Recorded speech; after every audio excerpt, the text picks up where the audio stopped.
जब पांडवों ने यज्ञ करा, उस यज्ञ में एक घंटा लगाया गया।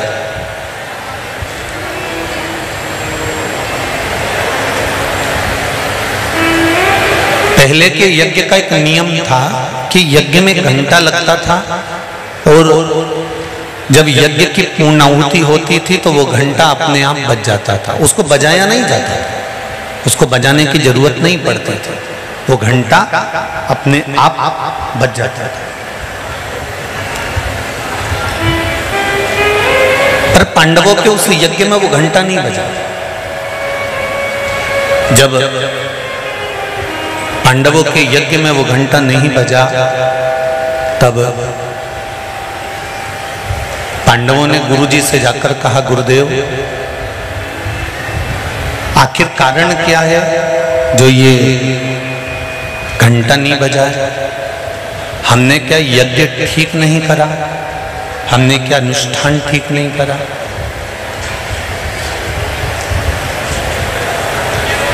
कभी कभी ऐसा हो जाता है। आपने किसी को पशुपति व्रत के बारे में बताया, आपने किसी को कोई उपाय बताया कि तू ये कर ले, और उसने वो करा और उसका काम हो गया, और तुम वो उपाय 4 बार कर चुकी तो तुम्हारा काम नहीं हुआ। कभी कभी होता है ऐसा, ऐसा नहीं है कि नहीं होता। उसका कारण क्या होता है? मन में विश्वास की जागरूकता।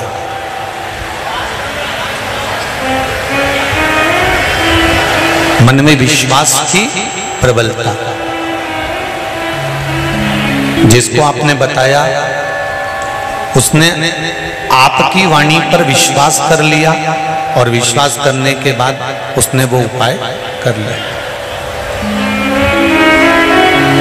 पर हो सकता है हम मंदिर जा रहे हों, हम देवालय जा रहे हों, हम नर्मदा जी के घाट जा रहे हों, हम प्रयागराज जा रहे हों, हम भगवान के मंदिर पहुंच रहे हों, उसके बाद भी हमारे भीतर इतना विश्वास जागृत नहीं हुआ। हमारा विश्वास, हमारी दृढ़ता, हमारा भरोसा प्रबल होना चाहिए।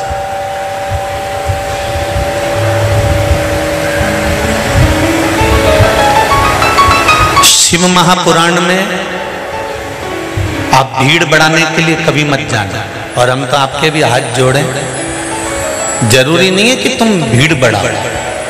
शिव महापुराण की कथा में जितनी देर तुम बैठो, उतनी देर तुम ये विश्वास मानकर बैठना कि मैं बैठी हूं बाबा के चरणों में, तो ये मेरा विश्वास है कि शंकर भी मेरे कार्य सिद्ध करने के लिए मेरे घर तक पहुंचे।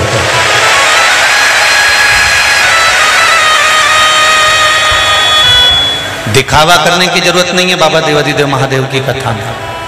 क्यों? शंकर भगवान कहते हैं मेरे पास में दिखावे की जरूरत नहीं है।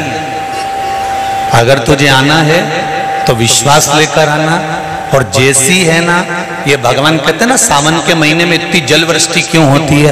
आषाढ़ में नहीं हो, भादों में नहीं हो, कुंवार में नहीं हो, कार्तिक में नहीं हो, और सावन में इतना पानी क्यों गिरता है? शंकर भगवान कहते हैं कि सावन में पानी इसलिए, और तुम देखना सावन में शादी ब्याह भी नहीं होते हैं क्या? क्योंकि दुल्हन ब्यूटी पार्लर से आए और पानी गिर जाए तो जैसी थी वैसी की वैसी हो जाए। तो शादी ब्याह भी सावन में। भगवान शंकर कहते हैं कि सावन में मैं इतना पानी इसलिए गिराता हूं कि तेरे भीतर जो विश्वास है, तेरे भीतर जो भक्ति है, वो सम्मुख है। तू जैसा है वैसा ही है, उसमें कुछ बदलने की जरूरत नहीं।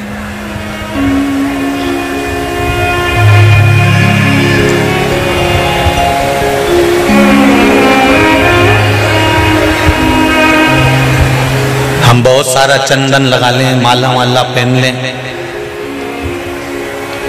और शंकर जी के बहुत बड़े भगत बन के बैठ जाएं, तो भगवान शंकर कहते हैं ऐसे भगत बनने से कुछ नहीं होगा।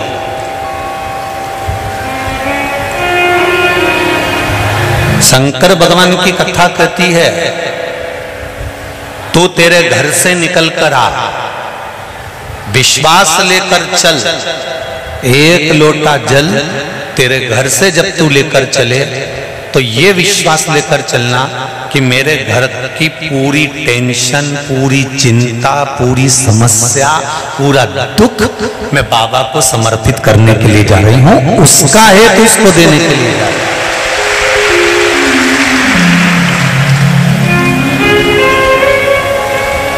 और कितनी भी अच्छी पड़ोसन होना, मंदिर में अपना दुख उस पड़ोसन को कभी मत सुनाना। कितना बड़ा भी करोड़पति तुम्हारे साथ मंदिर में बैठा हो और तुम्हारे पास में पर्स में अगर पैसा नहीं है, तुम्हारे पास में कोई रुपया नहीं है, तो तुम अपनी पड़ोसन से मांगकर 1 रुपया भी मंदिर में मत चढ़ाओ।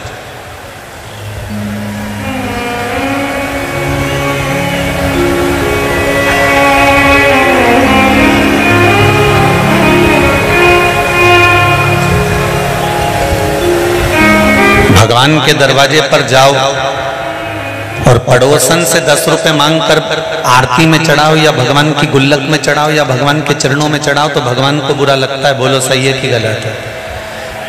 सास तुम्हारे साथ है और तुम पड़ोसन से कह रहे हो काकी जी अचार कैसे डालते हैं, तो सास को बुरा नहीं लगेगा कि मैं घर में बैठी हूं, तुम मुझसे तो पूछ कि अचार कैसे डालते हैं। मेरे हाथ का अचार तो पूरे मोहल्ले के लोग खाते हैं और तू पड़ोसन से पूछ रही, तो ये सास का अपमान है। भगवान के मंदिर में बैठकर अगर पड़ोसन से मांग कर हम भगवान को 1 रुपए भी देते हैं तो इसमें भगवान का अपमान होता है। हमें क्या करना चाहिए? पड़ोसन से मांगने की जगह भोलेनाथ जी से कहना चाहिए कि तू मेरी झोली इतनी भरना कि मैं दोनों हाथों से तेरे मंदिर में देकर चल, मुझे मांगने की जरूरत नहीं पड़े, मुझे किसी के आगे झोली फैलाने की जरूरत नहीं पड़े। मंदिर का जब घंटा नहीं बजा, मंदिर का जब घंटा नहीं बजा तब पांडवों ने पूछा हमारी सेवा में कोई कमी रह गई है क्या? हमारी सेवा में कोई कमी है? कहा यज्ञ तो ब्राह्मणों ने पूर्ण करवाया।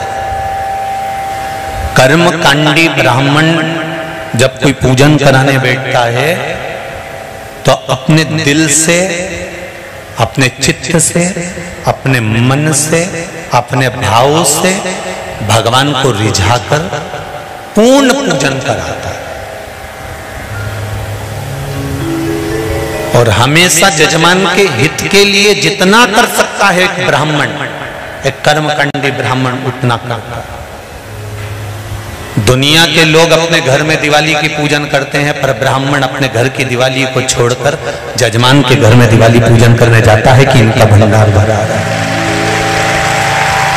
इनका भंडार भरा रहेगा तो ये संपूर्ण विश्व का भंडार का आनंद भरते रहेंगे। इसलिए एक कर्मकांडी ब्राह्मण अपना पूर्ण आशीर्वाद, पूर्ण आनंद देता है।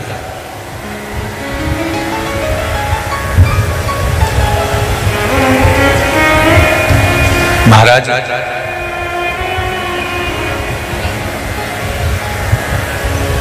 शिव कथा कह रही है, घंटा नहीं बजा।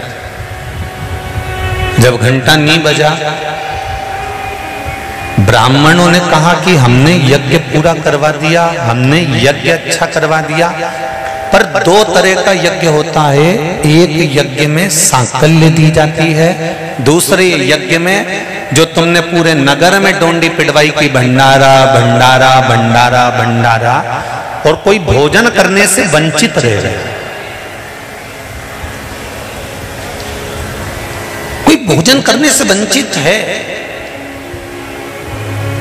जरूर कोई भूखा रह गया है। पता करो कि कौन भूखा रहा। सेवकों को भेजा, नकुल, सहदेव, अर्जुन, भीम सब गए। तब पता करा कि एक बूढ़ा व्यक्ति अपने झोपड़े में बैठा हुआ है, और झोपड़े में बैठा हुआ वो बूढ़ा व्यक्ति कह रहा है कि मैं भंडारे का भोजन ग्रहण करने नहीं जाऊंगा। सबने हाथ जोड़े, नमन करा, प्रणाम करा कि क्यों भोजन करने नहीं जाओगे? तो कहा 108 अश्वमेध यज्ञ का फल अगर पांडव मुझे दे देंगे तो मैं उनके घर में भोजन कर लूंगा। अब 108 अश्वमेध यज्ञ का फल जब दिया जाता है जब 108 से ज्यादा यज्ञ आपने करे होते। 10 एकादशी आपने किसी बूढ़े व्यक्ति को दे दी, 5 एकादशी आपने किसी व्यक्ति को दे दी, 3 एकादशी का फल आपने किसी को दे दिया, तो एकादशी का फल आप कब दोगे? जब आपने 15 एकादशी कर रखी होगी, 50 एकादशी कर रखी होगी, 20 एकादशी कर रखी होगी, तब तो कोई फल आप दोगे। आपके पास में अगर 10 रुपए हैं तो आप किसी को 2 रुपए दे पाओगे। अब पांडवों ने तो इतने यज्ञ कभी करे ही नहीं थे, तो वो 108 अश्वमेध यज्ञ का फल कैसे दे देते? द्रौपदी के पास में युधिष्ठिर बैठे हुए थे और पांडवों ने आकर कह दिया कि 108 अश्वमेध यज्ञ का फल चाहिए।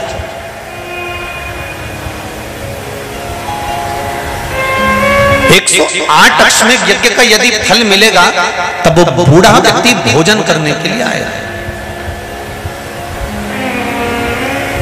कहा, द्रौपदी बोली हमने तो इतने यज्ञ नहीं करे, पर चलो मैं उस संत को मनाने के लिए चलती हूं। द्रौपदी के लिए पादुका लाई गई, द्रौपदी ने पादुका नहीं पहनी। द्रौपदी के लिए रथ लाया गया, द्रौपदी ने रथ पर नहीं बैठी। पैदल द्रौपदी उस संत के दरवाजे पर पहुंची और बाबा से कहा, बाबा आप हमारे यहाँ चलकर भोजन करिए। बाबा कहते हैं 108 अश्वमेध यज्ञ का पुण्य दो, तब मैं तुम्हारे घर में भोजन करूंगा। द्रौपदी कहती है मैं 108 अश्वमेध यज्ञ का पुण्य देती हूँ। बाबा ने कहा, द्रौपदी तेरे पतियों ने तो इतने यज्ञ नहीं करे, तूने इतने यज्ञ कब कर लिए? द्रौपदी कहती है, बाबा हमारे शास्त्र कहते हैं, हमारा धर्म कहता है, हमारे वेद और पुराण कहते हैं, जितने कदम चलकर हम भगवान के मंदिर पहुंचते हैं, जितने कदम चलकर हम संत के दरवाजे पहुंचते हैं, जितने कदम चलकर हम शिव महापुराण की कथा तक पहुंचते हैं, उतने अश्वमेध यज्ञ हम अपनी जिंदगी के कर लेते हैं। उतने अश्वमेध यज्ञ हमने करते हैं और हमारे अश्वमेध यज्ञ कोई साधारण नहीं है।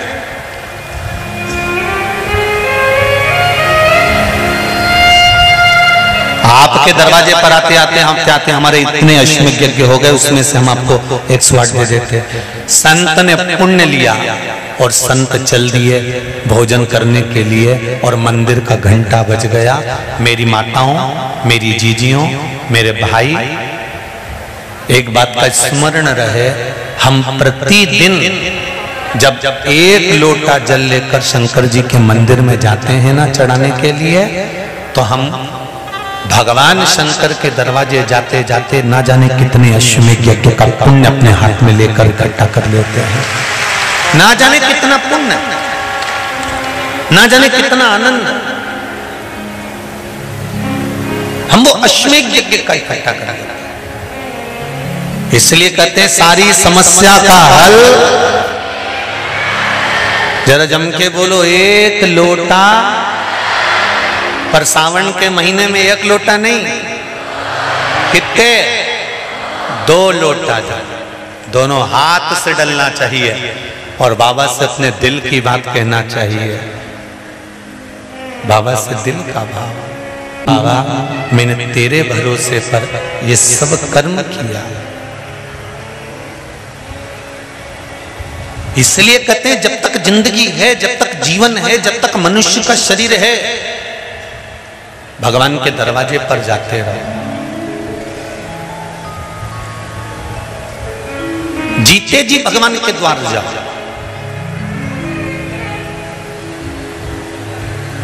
अपन जीते जी अगर भगवान के दरवाजे नहीं जा पाते, उसका दरवाजा तक हमने नहीं देखा, उसकी चौखट तक हमने नहीं देखी, दुनिया के लोगों ने हंसी उड़ा दी। बताओ मंदिर जाने से कुछ होता? लोटा भर के पानी चढ़ाने से कुछ होता? नहीं होता। तो ये पत्र हम क्या करते? ये देखो एक पत्र आया, ध्यान दो।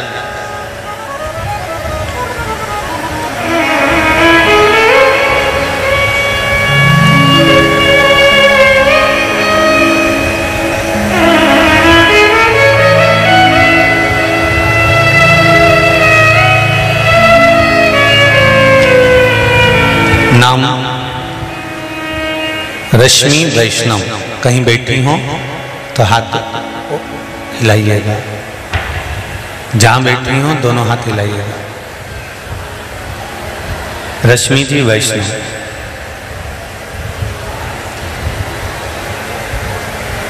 एक तो तुम इतने सारे तो आए हो रहे हैं, दिख भी नहीं रहे हो कहीं। अच्छा उधर बैठी हैं क्या? जहां बैठी हो तो हाथ हिला देना। रश्मि वैष्णव। 7 VIP श्रीनगर अन्नपूर्णा रोड पंडाल के पीछे ही घर है। अरे वाह, फिर तो पड़ोसी हो। भोलेनाथ जी का गुरु जी। शिव महिमा का मैं क्या बखान करूं गुरुदेव। हमारे भाई का रिश्ता नहीं हो पा रहा था, जहां से भी बात आती थी मना हो जाता, लोग कान भर देते थे। गुरुजी, मैंने आपकी कथा शिव महापुराण की 1.5 साल से सुन रही हूं और मैंने भाई के लिए पशुपति व्रत किया। चौथा सोमवार को ही बाबा की ऐसी कृपा हुई कि एक रिश्ता आया और बाबा की कृपा से वो रिश्ता पक्का हो गया। 9 फरवरी 2023 की शादी निकल गई है और महादेव के आशीर्वाद से लड़की भी बहुत अच्छी मिली है। सोमवार के अगले ही दिन हम लोग कुबेरेश्वर धाम जाकर बाबा को प्रणाम कर कर आए। दूसरा पत्र है राधा वैष्णव, दरीसा माइंस राजस्थान से। कहीं बैठी हो तो हाथ हिलाइएगा। गुरुजी, यही व्रत हमने भी अपनी मामी जी को बताया और मामा जी को नौकरी से निकाल दिया था कारणवश, और उन्होंने भी पशुपति व्रत किया। चौथा सोमवार को ही मामा जी को फोन आ गया और नौकरी लग गई। बाबा के बताए हुए 1 लोटा जल से वही पानी हमने घर के सब लोगों को दिया। गुरुजी, मम्मी की शुगर अच्छी हो गई है, पापा का पैर और भाई को हार्ट हृदय में तकलीफ थी, वो भी बाबा की कृपा से सारे ब्लॉकेज हट गए। ये शिव है। कोई कहे कि शिव क्या देता है, हम कहते हैं एक बार तुम दिल देकर देखो, फिर वो क्या नहीं दे देता है ये उसके ऊपर। आप दिल तो दो।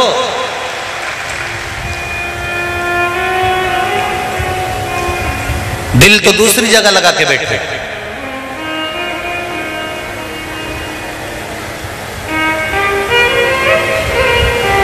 संसार के लोगों को दिल दोगे ना तो रात को 8 बजे से लेकर रात को 1 बजे तक बात करना पड़ेगा।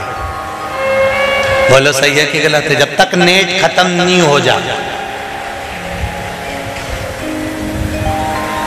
और परमात्मा को अगर दिल दिया है तो तुलसीदास जी लिखते हैं आदि में पुनि। एक क्षण भी हमने अगर हमारे भोलेनाथ को दिया है तो निश्चित है मेरा शंभू, मेरा शंकर तुम्हारे दुख की घड़ी में हर पल तुम्हारे सामने खड़ा मिलेगा। हर पल, हर क्षण, हर समय।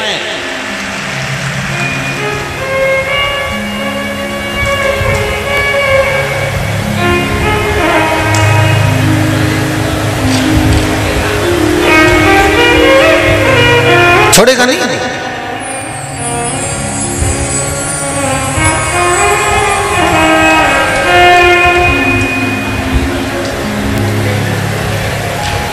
महाराज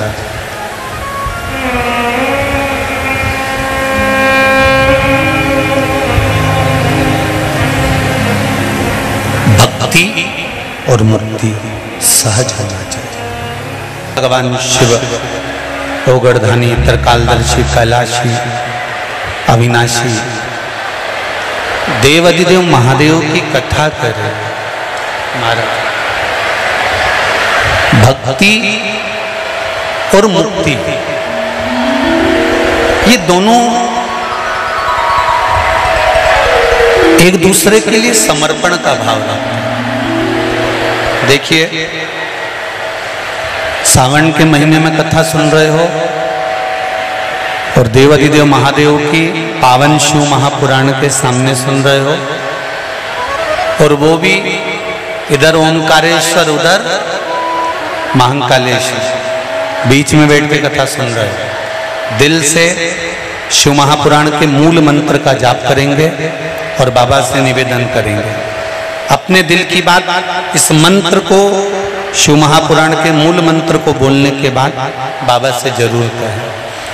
श्री शिवाय नमस्तुभ्यं, श्री शिवाय नमस्तुभ्यं,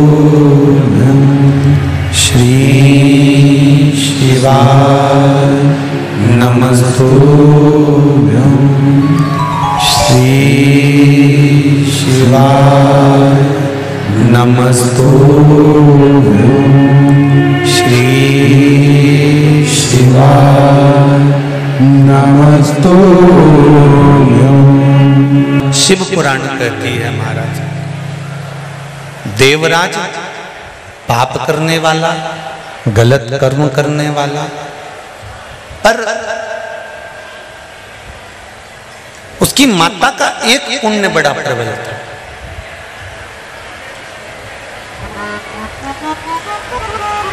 फिर कहेंगे बच्चों को कार दिलाऊं मना नहीं है, पर बच्चों को पहले संस्कार दिलाओ। कार दिलाओगे तो बच्चे बेचकर खा जाएंगे, और बच्चों को अगर अच्छे संस्कार आ गए तो कारों की लाइन लगा देंगे, ये निश्चित है। देवराज की माता शिव मंदिर में जाती थी और एक लोटा जल समर्पित करती थी। उसका नियम था, उसका भाव था, नियम था। और वो एक लोटा जल कब काम आया? जिस समय पर देवराज के तन पर बुखार आया, शरीर तपने लगा, चोरी का सामान ले जाकर शंकर जी के मंदिर में रखकर चुपचाप, ठंड लग रही थी तो दुबक कर बैठ गए।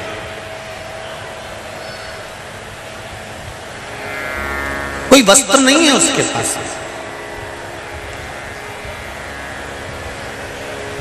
पर शरीर को दुबक कर शिव मंदिर के अंदर बैठ गया।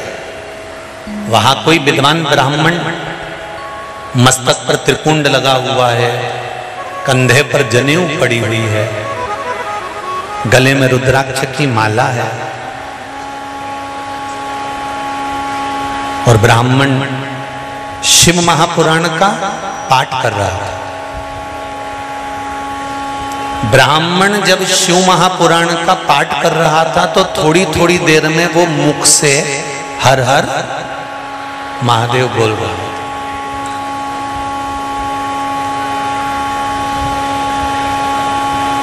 देखिए,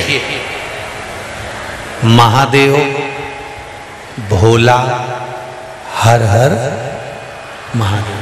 बहुत ध्यान देना थोड़ा सा। श्रावण शिवरात्रि शिव महापुराण की कथा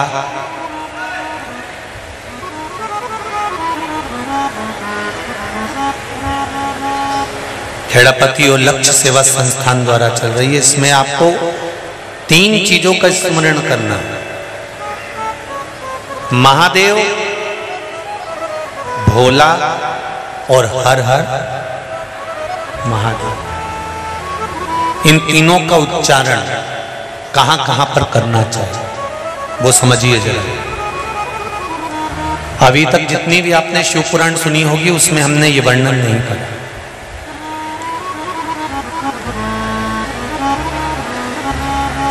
चाहे तो आप पुरानी शिव पुराण यूट्यूब पे डली हुई आप निकाल कर सुनना, उसमें हमने ये वर्णन नहीं करा। पर श्रावण महीने की शिवरात्रि शिव महापुराण की कथा यहाँ चल रही है, उसमें 3 चीजों का वर्णन बड़ा विशेष आया है। महादेव, जम के बोलो पहले, महादेव। दूसरा नंबर पर है भोला, जिसको कहते भोला शंकर। तीसरे नंबर पर है हर हर। इन 3 उच्चारण को व्यक्ति को, वैसे तो आप कभी भी महादेव बोलो, हर हर महादेव बोलो, भोला शंकर बोलो, मना नहीं है, पर इन 3 उच्चारणों को कहीं कहीं बहुत जरूरी में ले लेना चाहिए। पहला, जब आप किसी कार्य के लिए आगे बढ़ रहे हो और वो कार्य हो ही नहीं रहा, बहुत प्रयास कर लिया आपने और वो काम हो ही नहीं रहा, अथक प्रयास कर कर थक गए, तब घर से जब निकलो तो एक विचार कर कर निकला, मुख से कहकर निकलना कि आज मैं इस कार्य के लिए जा रहा हूं और मेरे साथ मेरा महादेव जा रहा है। कौन जा रहा है? महादेव जा रहा है। वापिस आओगे, ज्यादा से ज्यादा ये होगा 15 दिन, 20 दिन, 25 दिन, 30 दिन लगेंगे। जो कार्य कर कर आए हो उसका रिजल्ट आपके पक्ष में जरूर आएगा, क्योंकि महादेव को आप साथ लेकर जाते हैं।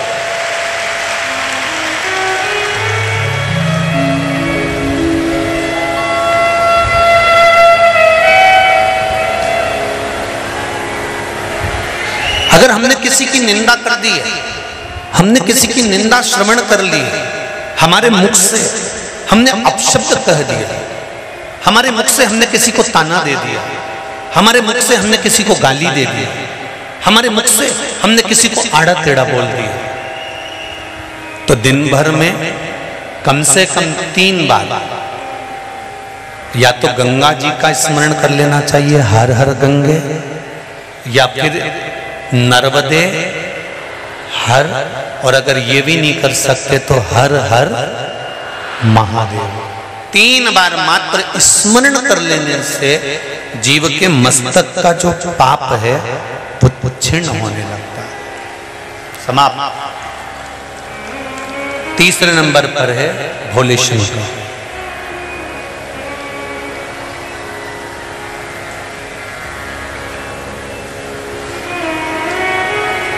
बहुत तेज क्रोध आ रहा,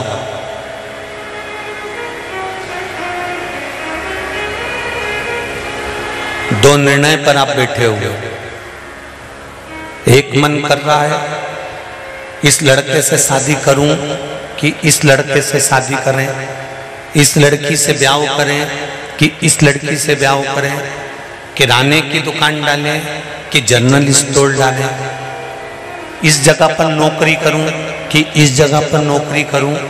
उस समय पर जब 2 नाव सामने खड़ी है और एक नाव पर सवार होना है, उस समय पर एक बेलपत्र लेकर, भोले शंकर का नाम लेकर, एक बेलपत्र लेकर, भोले शंकर का नाम लेकर, बेलपत्र के पेड़ के नीचे ही रखकर निर्णय ले लिया करो, वो निर्णय तुम्हारा सफल होगा, कभी भी निष्फल नहीं। एक बेलपत्र का बल कितना प्रबल है, स्कंद पुराण भी कहती है कि बेलपत्र का एक पत्ता, मात्र केवल एक बेलपत्र का पत्ता हमारे जीवन में सुख प्रकट कर देता है। एक पत्र आया, देखिए,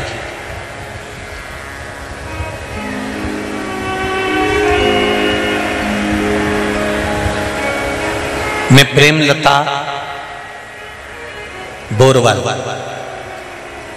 इंदौर से, कहीं बैठी हो तो अपने दोनों हाथ हिला सकते हैं। प्रेमलता बोरवाल आप ही हैं, दोनों हाथ हिला दो।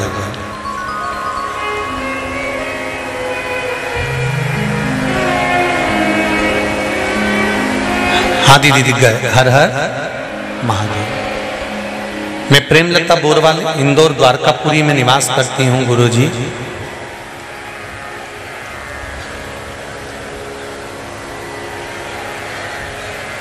मेरे लीवर में तो गांठ लीवर में बन गई थी, लीवर में 2 गठान बन गई थी।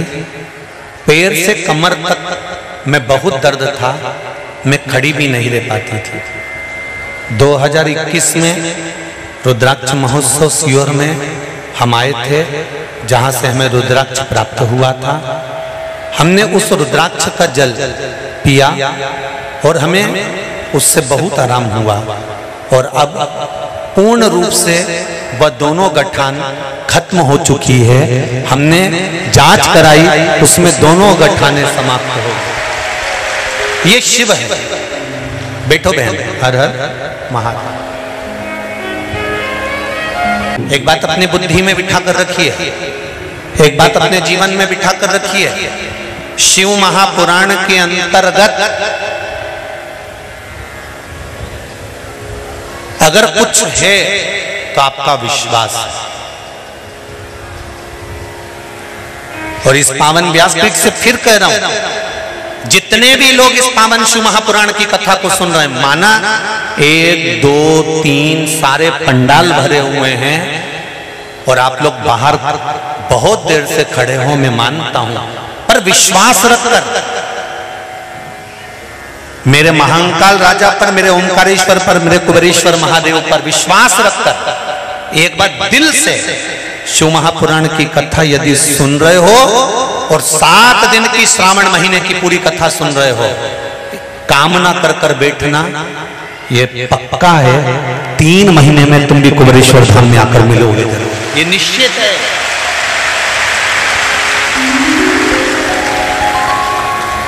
पर विश्वास के साथ में कथा सुनना, दृढ़ता के साथ में सुनना, आपके भरोसे के साथ सुनो, वो मिलेगा।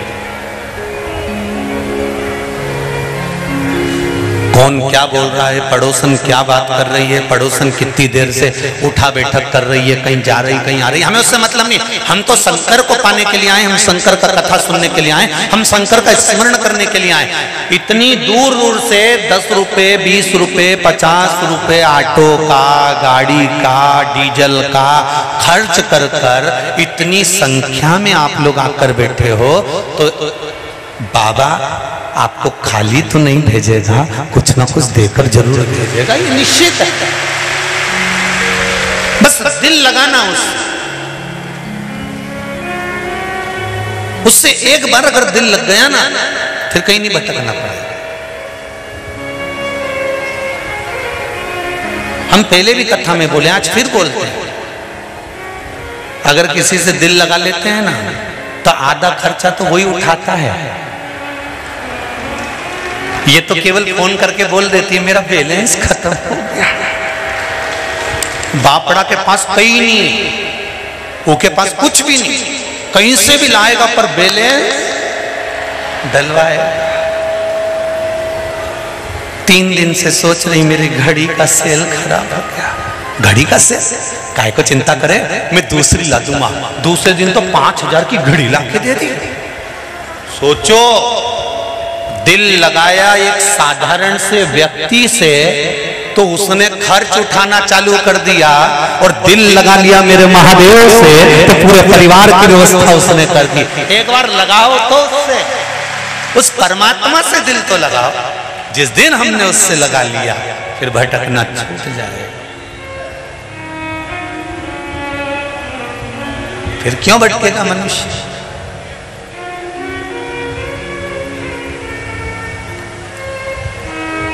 उसके सहारे हो जाओ। जैसे प्रतिदिन अगर बेलपत्र खाओगे शंकर जी के मंदिर की, तो मुख में जीवान छार छार हो जाती है। बोलो सही है कि गलत है? प्रतिदिन बेलपत्र खाओगे शंकर मंदिर की, तो मुख में कई बार छाले भी पड़ जाते हैं। सत्य है कि गलत है? शिव महापुराण की कथा कहती है, अति सर्वस्व वर्जते। आपको अगर बेलपत्र खाना है, हफ्ते में 2 खाओ, हफ्ते में 3 खाओ। मुंह में अगर छार छार हो रहा है, छाले पड़ रहे हैं, तो बेलपत्र को, शिव जी की चढ़ी हुई बेलपत्र को सुखाकर चूरा बनाकर इतनी सी चुटकी भर खा लिए, पानी पी लिया। लीवर गड़बड़ हो गया है, डायलिसिस चल रहा है, किडनी गड़बड़ हो गई है, डॉक्टर बोल रहा है कि डायलिसिस करवाना पड़ेगा, तो बेलपत्री के पीछे की जो डांट होती है, जिसको आप लोग तोड़ के फेंक देते हैं, तो बेलपत्री के पीछे की जो डांट है, ब्रह्मा विष्णु महेश। समझ में आ रहा है आप लोगों को? बीच में जो डंडी दिख रही है आपको, इसके बीच में बड़ी पत्ती और दो पत्ती के बीच में जो खाली जगह है, ये खाली जो डंडी है, इसमें 33 कोटि देवी देवताओं का स्थान होता है। किसका स्थान है? 33 कोटि देवी देवताओं का। इसलिए बेलपत्र चढ़ाते समय बेलपत्र को इस जगह से पकड़कर समर्पित किया जाता है कि 33 कोटि देवी देवताओं का स्पर्श कर कर, ब्रह्मा विष्णु महेश का स्पर्श कर कर चढ़ाया जाता है। बेलपत्री के नीचे की जो डंडी होती है, ये दो पत्ती से लेकर नीचे का जो भाग होता है, ये स्कंद पुराण कहती है, इसमें 64 योगनियां और मेरी माता पार्वती का संपूर्ण जितनी शक्तियां हैं, वो सारी शक्तियां इस डंडी के अंदर विराजमान होती हैं। इस डंडी के पीछे एक गोखरू होता है जिसको माताएं तोड़ देती हैं। वो जो टूटा हुआ गोखरू रहता है, उसमें भगवान शंकर के प्रत्येक गण का भाव रहता है। इनका काम क्या रहता है? जब शरीर में किसी व्यक्ति के जीवन में जब दुख तकलीफ या रोग बढ़ता है, तो वो गोखरू जो नीचे का रहता है, वो टूटा हुआ गोखरू अशोक सुंदरी वाली जगह पर चढ़ाकर हफ्ते में 2 बार उसको चबा चबा कर अगर खा लिया जाए तो डायलिसिस की जरूरत नहीं पड़ती, डायलिसिस छूट जाता है, लीवर और किडनी काम करना प्रारंभ कर देते हैं। और अच्छे से सुन लेना, अभी की अभी घर जाकर शुगर की जांच करना। शुगर कितनी भी हाई जा रही होगी, बेलपत्री के नीचे का गोखरू टूटा हुआ अशोक सुंदरी पर चढ़ाकर खाकर 5 से 7 मिनट मुंह में रख लीजिए और उसके बाद शुगर की जांच कर लीजिए, शुगर लेवल में मिलना प्रारंभ हो जाएगा। बेलपत्री का जो सुख है वो जीवन का आनंद देता है।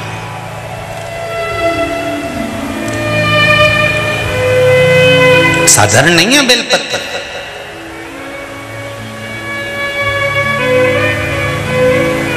देवराज ब्राह्मण की माता के पुण्य, देवराज नाम के ब्राह्मण की माता का 1 लोटा जल चढ़ाया हुआ कहां काम आया? जब देवराज के शरीर में ताप पड़ा, देवराज बीमार पड़ गया, शंकर जी के मंदिर में चोरी का सामान लेकर बैठ गया। चोरी के सामान को लेकर शिव मंदिर में देवराज बैठ तो गया, चोरी के सामान को लेकर देवराज बैठ गया।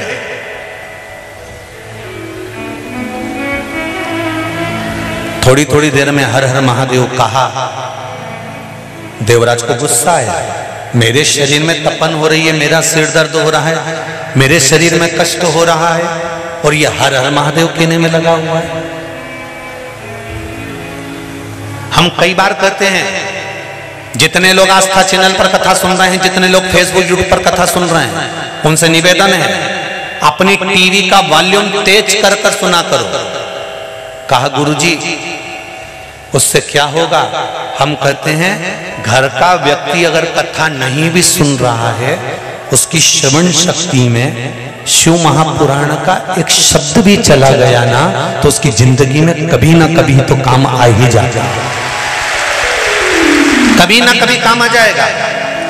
जब घर में पैसे की कमी आती है, जब घर में धन की कमी आती है, पैसा नहीं रहता है, सारा की सारा पैसा कहीं चले जाता है, तब मेरी घर की जो माताएं होती हैं ना, पति इनके पास जाकर अगर धीरे से कह दे, छोरा धीरे से कह दे, माँ बहुत घाटा लग गया है, पैसा नहीं है, तो माँ तुरंत कहती है काय को घबराए छोरा, काय घबराए। और माँ अंदर जाए और माँ ने एक डब्बे में थोड़ा सा पैसा छुपा कर रखा था, वो निकाल कर लाके दे देती है।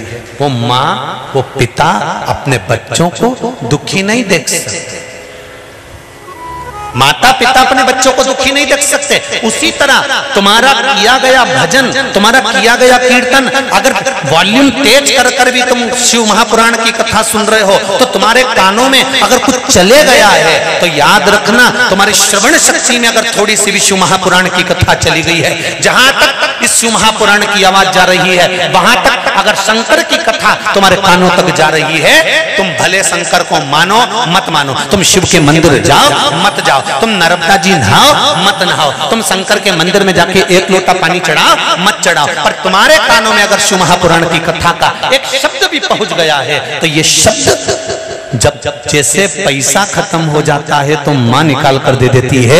तुम्हारी सुनी हुई कथा जिस दिन तुम्हारे जीवन में दुख सामने आकर खड़ा हो जाएगा, उस दिन माता पिता देवाधिदेव महादेव और माता पार्वती तुम्हारे जीवन का सुख प्रदान करेंगे। तुमने श्रवण करा ना करा, तुमने लिया ना लिया, तुमने ग्रहण करा ना करा,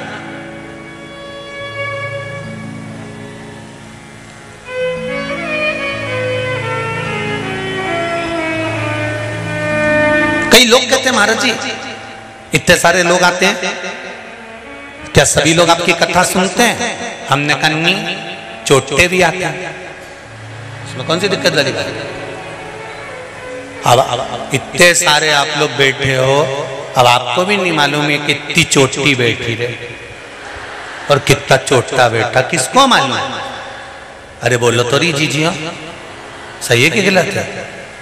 और जितने जीजा बैठे वो भी बोल दो, सही है कि गलत है? किसको मालूम कौन क्या करने आया? आप कथा लेने के लिए आए और वो आपकी चेन लेने के लिए आया, आप कथा लेने के लिए आए, वो आपका गले का मंगलसूत्र लेने के लिए आया, किसको मालूम? पर हमने अभी कथा में कहा था, चोरी करने वाला चुरा चुरा के मर जाएगा तो भी चोटा की चोटा ही रहेगा, और जिसके गली की चेन और मंगलसूत्र चले भी गया वो 4 दिन रो भी रहेगी, तो ये पक्का है 15 दिन बाद फिर उसके गले में चेन और मंगलसूत्र आ जाएगा, ये निश्चित है। पर वो चोटा तो, अरे बोलो तो जम के, वो चोटा तो चोटा ही रहेगा, वो जिंदगी भर चोर चोर के ही मरीज जाए। इसीलिए निवेदन है, तेरा क्या होगा रे कालिया, संभाल कर्म ठीक हो, आप अपना कर्म करे जाओ, कभी ना कभी वो फल देने में पीछे नहीं हटेगा। माँ रखे हुए पैसे को निकालकर दुख की घड़ी में दे देती है। हमारी श्रवण करी हुई शिव महापुराण की कथा भले हमने सुनी ना सुनी, पर कानों में गई तो सरी, वो कहीं ना कहीं निकलकर सम्मुख आ ही जाती।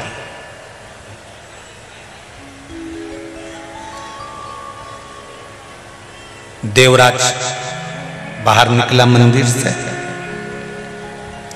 प्राण छूट रहे, उसको नहीं मालूम कि बेलपत्री के पेड़ के नीचे मेरे प्राण छूट रहे।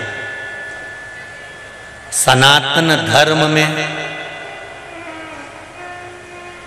सनातन धर्म के अंदर एक एक व्यक्ति को मालूम होगा कि जब मुर्दे को लेकर जाते हैं, राम नाम सत्य कहते कहते कहते कहते मुर्दे को जब लेकर जाते हैं तो एक जगह मुर्दे को उतारना पड़ता है। बोलो सही है कि गलत है?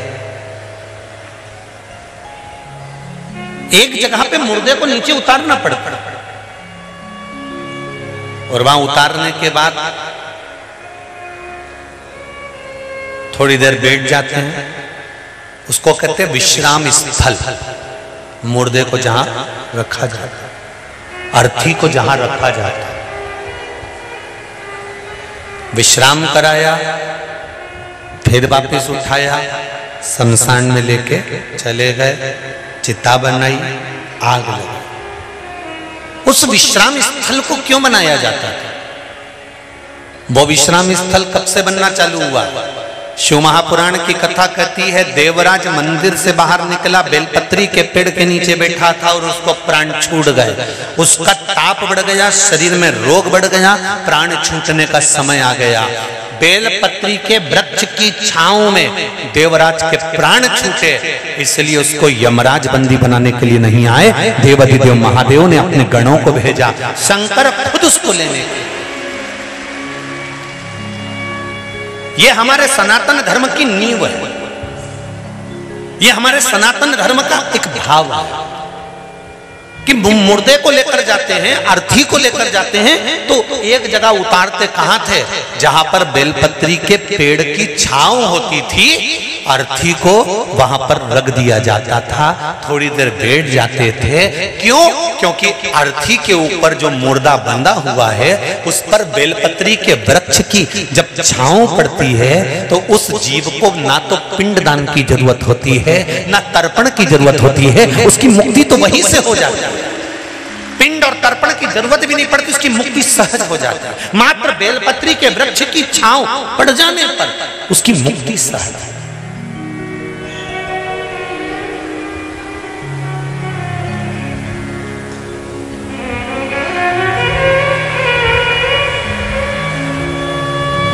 गर्ग संहिता वर्णन करती है, एक कर्मकांडी ब्राह्मण, पूजन कराने वाला ब्राह्मण जजमान से जब बेलपत्र शंकर जी पे चढ़वाता है और बोल कर चढ़वाता है कि एक बेलपत्र शिव को चढ़ाओ, एक और बेलपत्र शंकर भगवान को चढ़ाओ।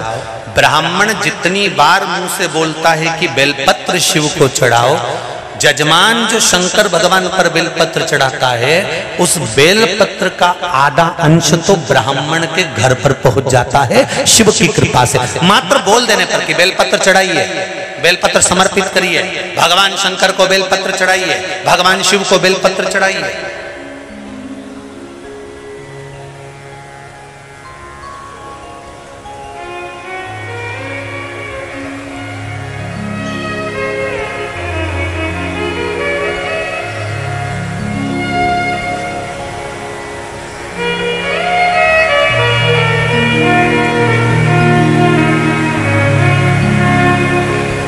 कृपा का फल है। एक काम आप भी करो, अभी सावन का महीना चल रहा है, शंकर जी के मंदिर में बहुत सारी बेलपत्र चढ़ रही होगी। चढ़े हुए निर्माल्य को ब्राह्मण देवता मंदिर से उठाकर विसर्जन में रख देते हैं। आप फ्री होकर जाओ, निर्माल्य में से सारी बेलपत्र उठाकर ले आओ, धोकर सुखाकर रख लो, उसका चूरा बनाकर रख लो। जब जब जीवन में अगर किसी को जरूरत पड़े कि शुगर और बीपी गड़बड़ हो रहा है, शंकर जी पे चढ़ी हुई बेलपत्र का वो चूरा आप किसी को भी गिफ्ट करना प्रारंभ कर दीजिए, उसके जीवन में स्वास्थ्य ठीक होना प्रारंभ हो जाएगा। थोड़ा सा तो हमको करना पड़ेगा। क्यों? शिव मंदिर में जाना, देवराज ब्राह्मण के प्राण बेलपत्री के पेड़ के नीचे छूट रहे हैं, प्राण छूटे देवराज के और शंकर भगवान उसको नंदी पर बिठा कर लेकर जा रहे हैं। जरा विचार करना, दिन भर चोरी करता था, दिन भर कपट करता था, दिन भर बेईमानी करता था, दिन भर प्रपंच करता था, दिन भर गलत काम करता था, उसके बाद भी उसके प्राण लेने के लिए कोई दूसरा नहीं आया। मेरा देव अधिदेव महादेव आया, नंदी पर बिठाया और लेकर चल दिया। देवराज के मन में यह बात खल गई। देवराज ने पूछ लिया, मैं पापी हूं, मैंने चोरी करी है, मैंने लोगों का धन चुराया, उनकी आंख में आंसू आए, मेरे कारण किसी का दिल दुखा है, मेरे कारण किसी का हृदय दुखा है।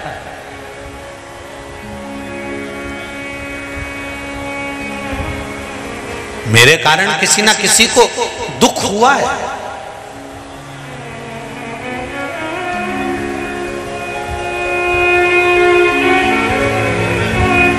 मेरे कारण किसी ना किसी को तकलीफ हुई है। तो देवराज कहते हैं कि जब मेरे कारण किसी को दुख हुआ तो मैं शंकर भगवान के धाम कैसे जा सकता हूं? अरे भाई, जो जीते जी भगवान के मंदिर चले जाता है, जो जीते जी शिवालय चले जाता है, जो जीते जी शंकर भगवान के मंदिर में चले जाता है, जब तक भगवान के पट खुले हैं आप शंकर के मंदिर जाते रहो। जब तक भगवान का द्वार खुला है आप भगवान के द्वार जाते रहो। मरने के बाद तो ये शरीर अगर लेकर भी जाएंगे और पंडित जी को मालूम पड़ गया कि सामने से मुर्दा आ रहा है तो तुरंत भगवान को पर्दा लगा दिया जाता है कि मुर्दा निकल कर जा रहा है, जल्दी से पट बंद कर दो। मुर्दा निकल कर जाता है तो मंदिर के द्वार भी बंद कर दिए जाते हैं। मुर्दा निकल कर जाता है तो मंदिर में पर्दा डाल दिया जाता है। मुर्दा निकल कर जा रहा होता है तो भगवान को राजभोग नहीं कराया जाता। मुर्दा निकल कर जा रहा है तो भगवान को आचमन नहीं कराया जाता। जब पंडित जी को मालूम पड़ के जाए कि यहाँ से मुर्दा जा रहा है तो पंडित जी तुरंत पर्दा लगा देते हैं कि मुर्दा निकल जाने दो, फिर भगवान को राजभोग कराएंगे। मुर्दा निकल जाने दो, फिर भगवान को जल पिलाएंगे। मुर्दा निकल जाने दो, भगवान को आचमन करा देंगे। मुर्दा निकल जाने दो, फिर भगवान की आराधना कर लेंगे, फिर पट खोल देंगे। भगवान समझा रहा है कि जीते जी मेरे मंदिर में आ, मेरा दरवाजा खुला है, तब तू मेरे मंदिर में प्रवेश कर जा। अगर पृथ्वी पर रहकर मेरा दरवाजा खुला हुआ है और तू मेरे मंदिर में नहीं आ सकता, तो तेरे मरने के बाद जब तू बैकुंठ में जाएगा और दरवाजा बजाएगा, दरवाजा खोलो, मैंने पृथ्वी पे जाके खूब पुण्य करा, मैं पृथ्वी पर जन्म लिया था, मैं तो खुद इंदौर में ही रहता था। तो भगवान भी कहेगा इंदौर में रहता था तो कथा सुनने गया? सावन का महीना में नहीं गया। क्यों नहीं गया? पानी तेज एरिया था। अच्छा, तो भगवान ने कहा मैंने शरीर मिट्टी का बनाया था कि पानी की बूंद डले और तू गलीज जाए? नहीं। तो फिर क्यों नहीं गया? भुट्टा का भजिया बना के खाई लिया।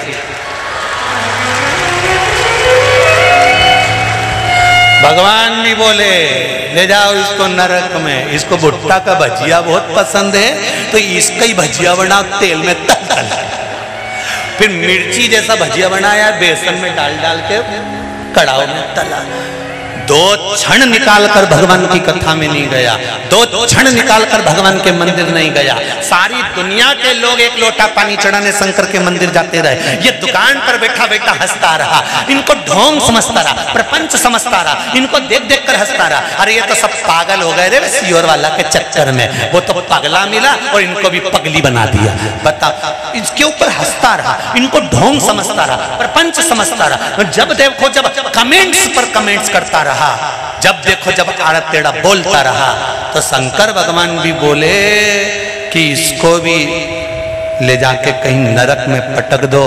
तो नंदी ने जाकर शंकर भगवान से कहा कि वो दुकान पे बैठकर कमेंट्स करता था, दुकान पर बैठकर अपशब्द बोलता था, जो भी जल चढ़ाने जाए उसको आड़ा टेढ़ा बोलता था, उसको नरक पटका जा रहा है। शंकर भगवान तुरंत बैकुंठ में जाते हैं। भगवान विष्णु से कहते हैं इसको नरक क्यों पटक रहे हो? तो कहा दुकान पे बैठकर आड़ी टेढ़ी बात बोलता था, कोई जल चढ़ाने जाए तो उसको गालियां दे, कोई जरा सा पूजन करे तो उसको अपशब्द बोले, तो इसको नरक क्यों पटक रहे हो? इसको नरक मत पटको, क्योंकि जब वो जल चढ़ाने जा रही थी उसके जल के लोटे पर इसकी दृष्टि पड़ गई थी तो इसकी तरफ से भी जल चढ़ गया था। इस पापी का भी उद्धार उसने कर दिया।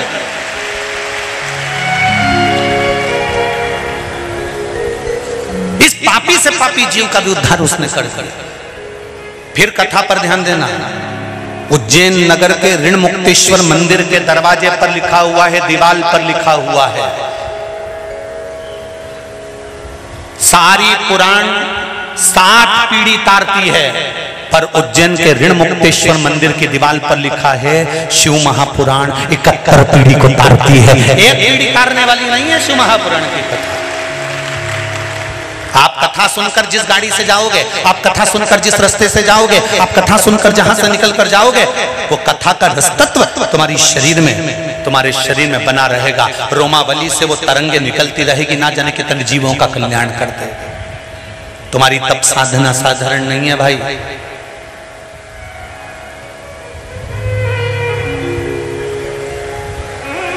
साधारण नहीं है।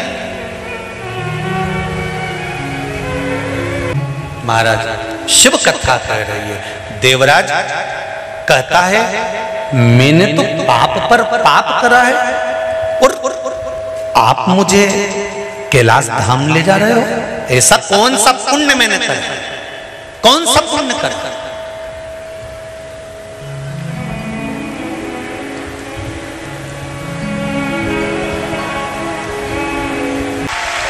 धर्म की, अधर्म का, प्राणियों में और विश्व का कब होगा? जब आप शंकर की आराधना करोगे। क्योंकि ब्रह्मा ब्रह्मलोक में रहते हैं, भगवान विष्णु वैकुंठ लोक में रहते हैं, पर मेरा देव अधिदेव महादेव, मेरा कंकर और शंकर इसी पृथ्वी पर रहता है। भगवान विष्णु भी जब उलझते हैं तो शिव के पास आकर कहते हैं, भगवान नारायण की तो शादी नहीं हो रही थी दादा, भगवान विष्णु का विवाह नहीं हो रहा था। क्यों नहीं हो रहा था? क्योंकि इनको श्राप लगा था, इनको श्राप लगा था भगवान विष्णु को। क्या श्राप लगा था? कि नारायण दधीची ऋषि की धर्म पत्नी सुवार्च ने श्राप दिया था, भगवान विष्णु मैं गर्भ से हूं और मेरे पति को तुमने मार दिया, मैं तुम्हें श्राप देती हूं कि तुम्हारे घर में कभी वंश नहीं बढ़ेगा, संतान नहीं होगी। तो कोई कन्या भगवान विष्णु से विवाह कैसे करे? क्योंकि संतान ही नहीं होगी, वंश ही नहीं बढ़ेगा। क्या करा जाए? विष्णु पुराण में लिखा है, क्या करा जाए?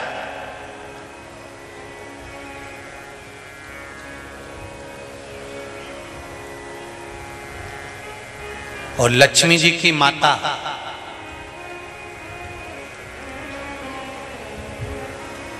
लक्ष्मी जी को भगवान शंकर से ब्याहना चाहती थी, पर लक्ष्मी जी शंकर भगवान से विनती कर दी कि मैं भगवान नारायण को स्नेह करती हूं। शिव जी ने माता लक्ष्मी की मां ख्याति देवी को कहा, लक्ष्मी जी की माता का नाम क्या था? ख्याति देवी। क्या नाम है? जम के बोलो जरा। ख्याति देवी।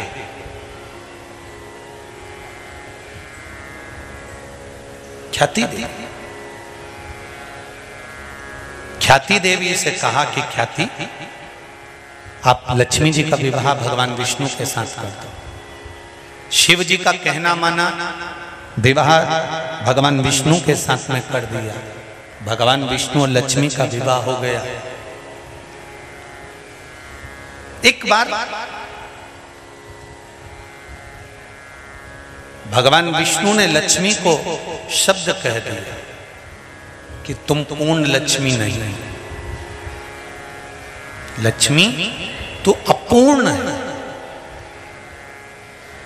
लक्ष्मी कहती है मैं और अपूर्ण, हाँ तो पूर्ण नहीं है। लक्ष्मी जी की आंख में जल भर गया तो लक्ष्मी सरस्वती जी के पास में गई। सरस्वती जी से कहा, सरस्वती पूछ रही लक्ष्मी तू रोती क्यों है? मेरे पति ने आज मुझको अपूर्ण कहा, मैं अपूर्ण हूं। सरस्वती जी कहती है इतनी सी बात के लिए रो रही है कि तू अपूर्ण है, चल मेरे साथ। सरस्वती जी लक्ष्मी जी को पार्वती के पास ले गई। पार्वती जी ने पूछा लक्ष्मी क्यों रो रही हो? कहा मेरे पति ने मुझे अपूर्ण कहा। इतनी सी बात के लिए रो रही हो? ले मैं तुझको पूर्ण कर देती हूं। पार्वती जी की गोद में गणेश जी बैठे हुए थे। पार्वती जी ने गणेश जी को उठाया और तुरंत लक्ष्मी जी की गोद में रख दिया। नारी जब तक अपूर्ण है, जब तक उसकी गोद में लाल नहीं है, आज से पार्वती जी कहती हैं मेरा गणेश तेरी गोद में चले गया तो पूर्ण हो। ले सनातन हिंदू धर्म के अंतर्गत, सनातन धर्म के अंतर्गत दीपावली पर लक्ष्मी और नारायण की पूजन नहीं होती। दीपावली पर सरस्वती, गणेश और लक्ष्मी की पूजन होती है। आपके घर के बच्चे आपसे प्रश्न करेंगे, माँ जब लक्ष्मी जी भगवान विष्णु के साथ में रहती है तो दिवाली पर गणेश लक्ष्मी की पूजन क्यों होती है, सरस्वती की पूजन क्यों होती है? तो हमें अपने बच्चों को बताना पड़ेगा कि लक्ष्मी जी अपूर्ण थी, सरस्वती मैया उनको पार्वती के पास लेकर गई, इसलिए सरस्वती की पूजा दिवाली पर होती है। गणेश जी लक्ष्मी की गोदी में बैठे थे, इसलिए लक्ष्मी और गणेश की पूजन होती है। संसार का प्रत्येक व्यक्ति पूर्ण लक्ष्मी चाहता है, इसलिए दिवाली पर गणेश और लक्ष्मी की पूजन करना पड़ती है, जिससे हमारे घर में पूर्ण लक्ष्मी भरी जाए। अपूर्ण लक्ष्मी नहीं, पूर्ण लक्ष्मी। लक्ष्मी की पूर्णता।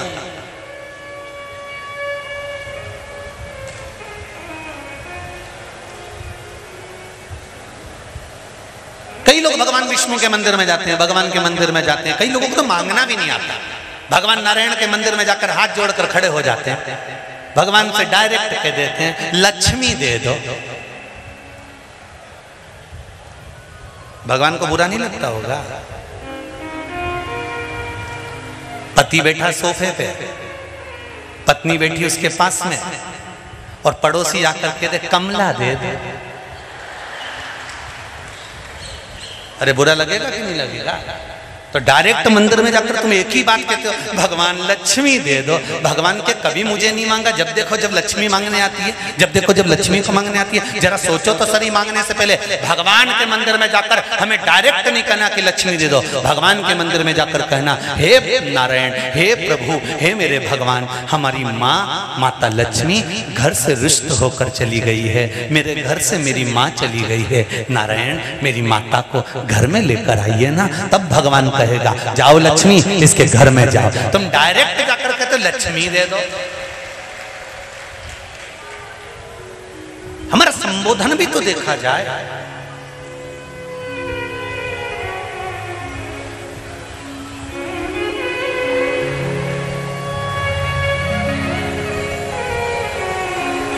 इक्कीस 21,600 श्वास मनुष्य के शरीर से प्रतिदिन निकल रही है। ये शिव की कृपा से निकल रही है। जब तक श्वास चल रही है तब तक शरीर है, और जिस दिन श्वास निकलना बंद हो गई, शिव निकलना बंद हो गया, उस दिन शव बन जाएगा।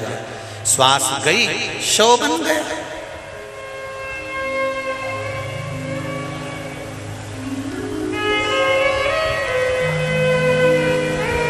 ये शिव की कृपा से।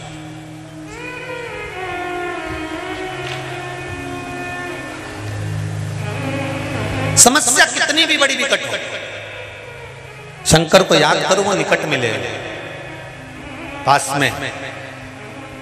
पड़ोसन को कितनी भी चाय पिला लो, पड़ोसन के कितने भी धोख लगा लो, पड़ोसन के कितने भी पानी पतासा खिला लो, चाहे छम्मक लड्डू खिला लो, पड़ोसन अपनी तिजोरी का माल तुमको कभी नहीं देगी। बोलो देगी? नहीं। इंदौर की पड़ोसन देती हो तो हम भी यहीं आ जाए, हमें कई दिक्कत वाली बात नहीं है। बोलो तो जी जी सही है कि गलत है? पड़ोसन कभी तुमको अलमारी का माल देगी, पड़ोसन कभी अपनी जायदाद देगी? नहीं। तुम कितना तुम देखो भले ये इंदौर नगर के बड़ी बड़ी बिल्डिंगों में जाके तो देखो, फ्लैटों में इनके छोरा पूना में, इनकी छोरी बेंगलोर में, और डोकरा डोकरी इंदौर में। देखो तो कई इंदौर के फ्लैटों में जरा जा जाके देखो, बेचारा डोकरा डोकरी दे रहा है, पड़ोसी का बच्चा को आवाज लगा देते दूध की थैली ला दे। पड़ोसी का छोरा बेचारा इतना जोरदार थैली भी ला जाए, बीमार हुए तो पड़ोसी इनको हॉस्पिटल ले जाए, और इनकी औलाद में चाउमीन खा रही।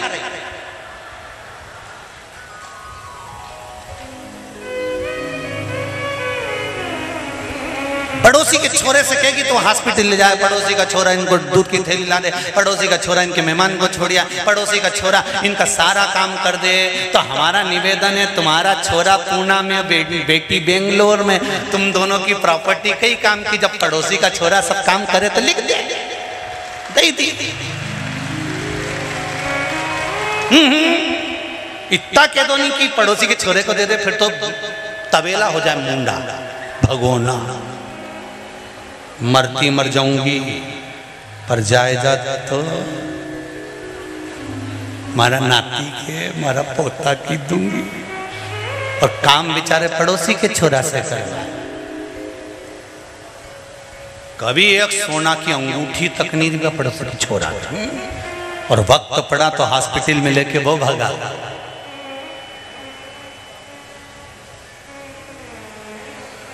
वक्त पड़ा तो हॉस्पिटल लेकर वो भागा, वक्त पड़ा तो दौड़ दौड़ कर काम उसने किया। शिव महापुराण के मूल मंत्र का स्मरण करेंगे, बाबा से विनती करेंगे हृदय चित्त से। श्रावण महीने के इस पावन आनंद में भाव से बाबा के मूल मंत्र का। जरूरी नहीं कि आप श्री शिवाय नमस्तुभ्यम बोले, भले पंचाक्षर बोले नमः शिवाय, भले षडाक्षर बोले ओम नमः शिवाय, भले महामृत्युंजय मंत्र का जाप करें, भले राम नाम कृष्ण नाम का जाप करें, पर दिल से बोले श्री शिवाय नमस्तुभ्यम, श्री शिवाय नमस्तुभ्यम, श्री शिवाय नमस्तुभ्यम, श्री शिवाय नमस्तुभ्यम, श्री शिवाय नमस्तुभ्यम। भगवान शिव की कथा था। देवराज ने पूछा, मुझे ये बैकुंठ का फल, मुझे ये कैलाश धाम कैसे मिला? कहा, तुम्हारी माता ने जो जल चढ़ाया था 1 लोटा, उस जल का पुण्य है कि बच्चों के प्रति भाव उत्पन्न होने के कारण तुम्हें कैलाश का धाम मिला, तुम्हें कैलाश धाम मिला है। बहुत ध्यान देना मेरी जीजी, मेरे भाई। घर की माँ, केवल अगर बुजुर्ग माँ जल चढ़ा रही है तो उसके जल चढ़ाने से उसके परिवार में सुख है। मेरा बहुओं से भी निवेदन है, आपके 2 बच्चे हैं, 3 बच्चे हैं, तो आप जल चढ़ाना प्रारंभ करिए, उसका फल एक पत्र आया, देखिए।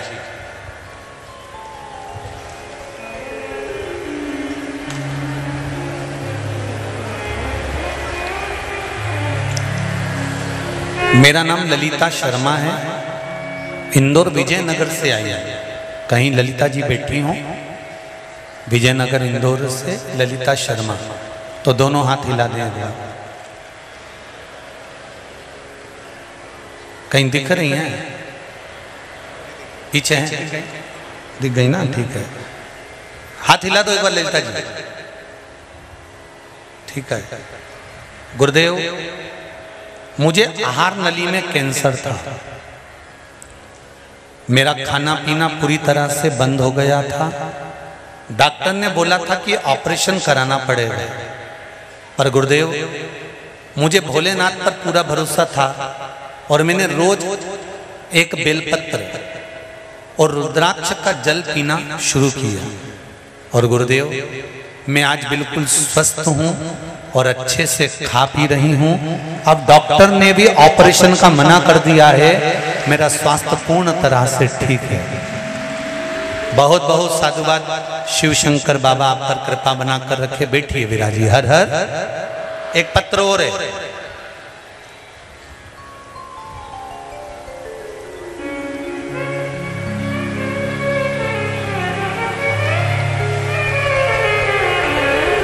मेरा नाम कांता वर्मा है और मैं शांतिनाथपुरी, हवा बंगला रोड, इंदौर की निवासी हूँ। कहीं बैठी हूँ तो हाथ हिलाइए। कांता वर्मा, हाथ हिला दो दोनों। हर हर महादेव।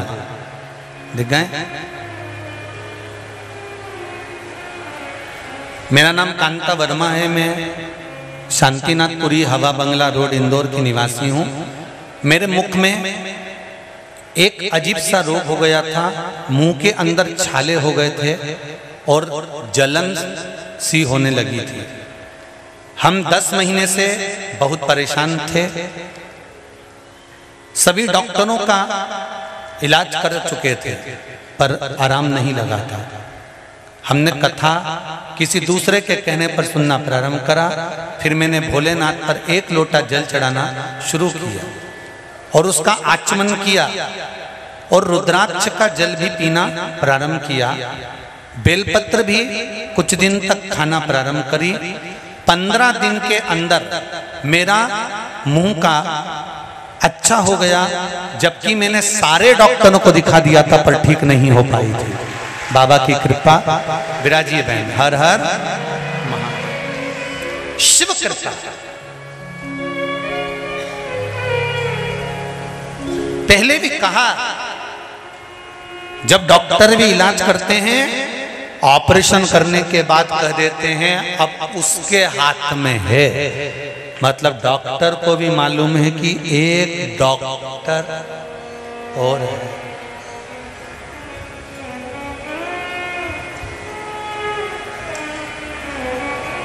सबसे पहला डॉक्टर है मेरा भोलेनाथ। ससुर का माथा कटा, इंसान के धड़ पे बकरे का मुंह लगा दिया, पहली प्लास्टिक सर्जरी उसी ने करी थी। जरा विचार तो करो। पुत्र का शीश कटा, हाथी का मुख लगा दिया। विचार करिए जरा।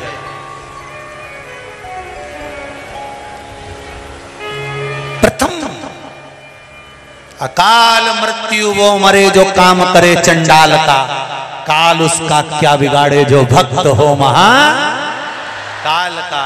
जो शिव का उपासक होता है उसको डरना नहीं होता। क्या डरना है?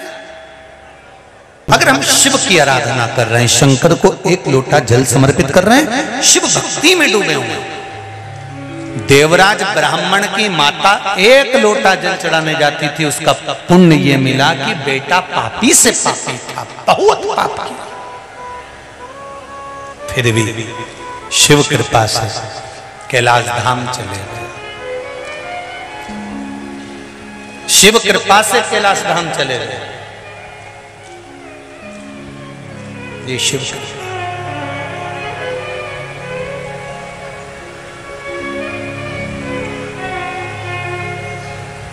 महाराज अगला वर्णन आया है, बिंदुक नाम का ब्राह्मण गलत कर्म करते करते पानी में गिर गया, मर गया। 3 तरह से मरे हुए व्यक्ति को मोक्ष नहीं है। पहला पानी में डूबकर मरा हुआ, दूसरा सर्प के डसे से मरा, तीसरा स्त्री के हाथ से मरा। हम कई बार कथा में कहते हैं छोराओं को कि किसी छोरी के चक्कर में सुसाइड मत करना, नहीं तो भूत बन जाओगे, प्रेत बन जाओगे, भटकते रहोगे। शिव महापुराण की कथा में देव ऋषि नारद का संवाद करता है, 3 तरह से मरे हुए व्यक्ति को मोक्ष नहीं है। पहला पानी में डूबकर मरा हुआ, दूसरा सर्प के डसे से मरा हुआ, तीसरा स्त्री के हाथ से मरा हुआ। 2 चरित्र देखना हो तो भागवत जी में देख लो, 1 चरित्र देखना हो तो शिव पुराण में देख लो। वो धुंधकारी को वैश्याओं ने मुंह में अंगारे भरकर बेलन से ठोस कर मार दिया था, प्रेत योनि में पड़ गया। स्त्री के हाथ से मरा था, इसलिए प्रेत योनि में चले। पहले तो एक अपनी बुद्धि में बिठा लो कि किताबी जीवन में दुख आए, तकलीफ आए, कष्ट आए, कुछ भी आए, पर मरने की नहीं सोचना कि मैं तो मरी जाऊं तो अच्छा, काय को मरे। और छाती पे मूंग दलो हरी भाई, पर नहीं मरो, मरना ही नहीं अपने को। और मेरी जीजियों से निवेदन है, तुम्हारे घर में कितनी भी लड़ाई हो जाए, पति से कितनी भी झगड़ा हो जाए, चाहे किसी से भी झगड़ा हो जाए, कभी लड़के घर से बाहर मत निकलो। तुम तो मैं छाती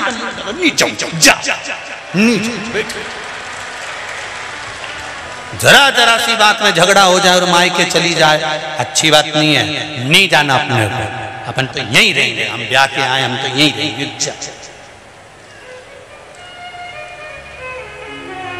क्योंकि ये तो चाहे कि तू जाए और ये टाकीज में बैठ जाए, ये तो चाहे तो तुम काय को जाओ, नहीं जाऊं, खजूर वाली चोटी बना, जूड़ा बना, नहीं जाऊं, बैठो, नहीं जाऊं, नहीं जाऊं। एक बेचारी सेठानी की लड़ाई हो गई, सेठ जी से लड़के चली गई। अब इतनी दुखी हुए, भगवान में वापिस कैसे जाऊंगी, और पति ने कह दिया मत आना, जा, आना ही मत तू। अब ये बेचारी बाहर जाके बैठ गई, करूं क्या, इनको छोड़ नहीं सकती, बच्चों को छोड़ नहीं सकती। तो एक गुरुजी के पास गई, गुरुजी अब मैं कहीं करूं, मायके तो नहीं जाऊंगी। गुरुजी बोले कौन ने कहा जा, तो एक काम कर, शाम के जब भैंस घर जाएंगे तो उसकी पूंछ पकड़ लीजिए। तो क्या भैंस की पूंछ? हाँ, और दरवाजे पे पहुंच के चिल्लाना चालू कर देना, नहीं जाऊं नहीं जाऊं नहीं जाऊं। कोई भैंस तेरे कहने से रुके, अंदर चली जाएगी, तेरे को भी ले जाएगी। और परिवार वाले पूछे क्यों आई, तो कहना मैं तो आई नहीं रही थी, भैंस ली आई। तो तुम तो बिल्कुल जिद ब्रांड छूटे ना। 3 तरह से मरे हुए व्यक्ति को मोक्ष नहीं, पानी में डूबकर मरा हुआ, सर्प के डसे से मरा हुआ, और स्त्री के हाथ से मरा हुआ। स्त्री के हाथ से धुंधकारी मरा था, मोक्ष नहीं हुआ।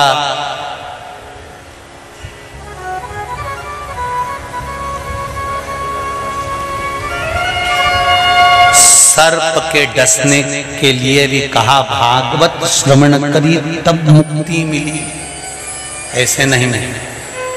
और बिंदु नाम का ब्राह्मण चोरी का धन लेकर पानी में डूब गया, प्राण नहीं छूट, मुक्ति नहीं हुई, प्रेत योनि में पड़ गया, भटकता हुआ अपनी पत्नी के पास गया। चंचुला देवी ने देखा कि मेरे पति को मुक्ति नहीं मिली, चंचुला देवी ने बहुत प्रयास करा। ये भी कभी मंदिर नहीं जाती थी चंचुला देवी, पति जितना कमा कर लाता था अपने ऊपर खर्च कर लेती थी। कभी उसने सत्कर्म नहीं करा, कभी अच्छा काम नहीं किया, कभी किसी ब्राह्मण को भोजन नहीं कराया, कभी किसी ब्राह्मण को घर में बुलाकर, किसी साधु सन्यासी तपस्वी साधक उपासक, कभी ननन, कभी बहन बेटियां, कभी कन्याएं, इनका भोजन उसने घर में नहीं कराया। बहुत अंतर आता है बाहर भोजन कराना और घर में भोजन कराना।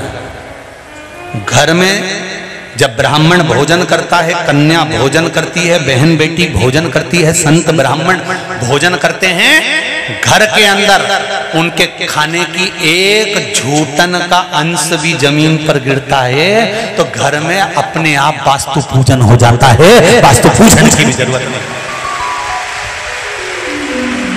ब्राह्मण, कन्या, बहन, बेटी, संत, महात्मा, साधु जब घर में भोजन करते हैं तो उनके मुख की झूठन जमीन पर जब गिरती है तो घर का वास्तु पूजन कर देती है साहब। उनके भोजन का भाव इतना, क्योंकि शास्त्र कहता है ब्राह्मण का जो मुख है वो जनार्दन के शब्द के, बेटी कुमारी है, छोटी है, उसका मुख स्वयं देवी का मुख। घर की बहन बेटियां शादी होकर जब वापिस घर पर आती है और घर में मायके में जब भोजन करती हैं तो 64 योगनियां माता पार्वती के रूप में तुम्हारे घर में भोजन ग्रहण करती है। कोई साधारण है क्या बहन बेटियां? सावन का महीना आ रहा है, चली रिया, रक्षाबंधन का त्योहार आए, ननन उपत कर तुम्हारे यहाँ आए, घर के भाई फोन लगाए चाहे ना लगाए, माता पिता फोन लगाए चाहे ना लगाए, भाभी का ननन से कितना भी झगड़ा हो तो भी भाभी एक बार फोन लगाकर बोले जीजी कितनी तारीख को आ रही है, आ जाना, कपड़े लेकर मत आना, अलमारी में ढेर पड़ा है, कई काम आएगा, यही पहन लीजिए। और ईमानदारी से बोलो री जीजी हो, इतना अलमारी में कपड़ा पड़ा है ना, तुम कभी जिंदगी का क्या भरोसा, अगर मरी जाओ तो कहीं ऊपर पहनोगी बनारसी साड़ी कि कांजीवरम की? और अभी तो बारिश भी हो रही है, तुम यहां भी पहन के नहीं आ सकती। किसी और वाला महाराज बोल दे कि अच्छी अच्छी पहन के आ, और के भी दे तो तुम कहीं पहन के आ। बहन बेटियों को फोन लगाकर बोल दो जी आना, राखी पर आना, बहुत प्रेम से आना, छोरा छोरी के लेने आना हो और बहुत आनंद में आओ। और एक निवेदन है, चाहे ब्राह्मण हो, कन्या हो, बहन बेटियां हो, किसी को तुम्हारे धन की जरूरत नहीं है, मीठी वाणी बोल लो, यही जिंदगी का सबसे बड़ा सुख, यही जिंदगी का सबसे बड़ा।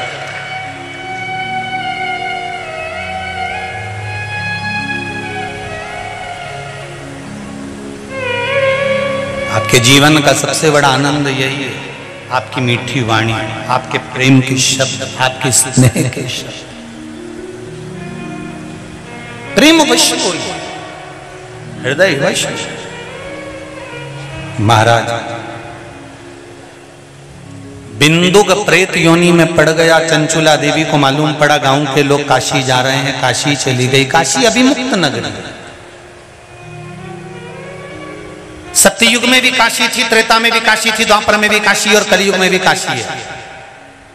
काशी कभी नष्ट नहीं होती, अभिमुक्त है। भगवान शंकर ने पार्वती को एक वर दिया था काशी में। पार्वती को कहा था कि काशी में मरने वाले को गुरु मंत्र शंकर जी देंगे, इसलिए आज भी काशी में मरने वाले का सीधा कान अपने आप टेढ़ा हो जाता है। काशी मरण मुक्ति एक किताब है, आप मंगवाएंगे, पढ़ेंगे, उसमें भी लिखा हुआ है कि काशी में भगवान गुरु मंत्र प्रदान कर कर सीधे कान को मोड़ देते हैं, इसलिए काशी में मरने वाले का सीधा कान अपने आप टेढ़ा हो जाता है।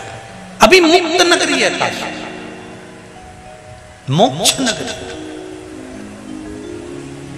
अभी मुक्तता है।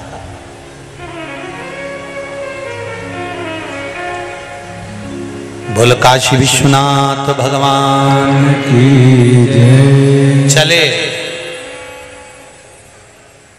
चंचुला देवी ने काशी में गई और शिव महापुराण की थोड़ी सी कथा सुनी। गंगा नहाकर बाहर आई, कुछ काम कर रही थी, पांव फिसल गया, प्राण छूट गए। शंकर भगवान की माता पार्वती की सेविका बन गई। सेविका बनकर मौन रहने लगी, चुप रहने लगी। पार्वती जी ने पूछ लिया, तू ऐसी मुंह उतार के क्यों बैठी रहती है? बोलो री जीजियो, घर में बहू अगर मुंडा उतार के बैठी रहे तो सास बिचारी रोटी भी नहीं खा सके, वो भी कह देती अरे ओ जगदम्बा, ये मुंडा उतार के क्यों बैठी है? प्रसन्न रहा, खुश रहा। पार्वती जी ने पूछा तो कहा मेरे पति को मोक्ष नहीं मिला, उसकी मुक्ति का उपाय क्या करूं?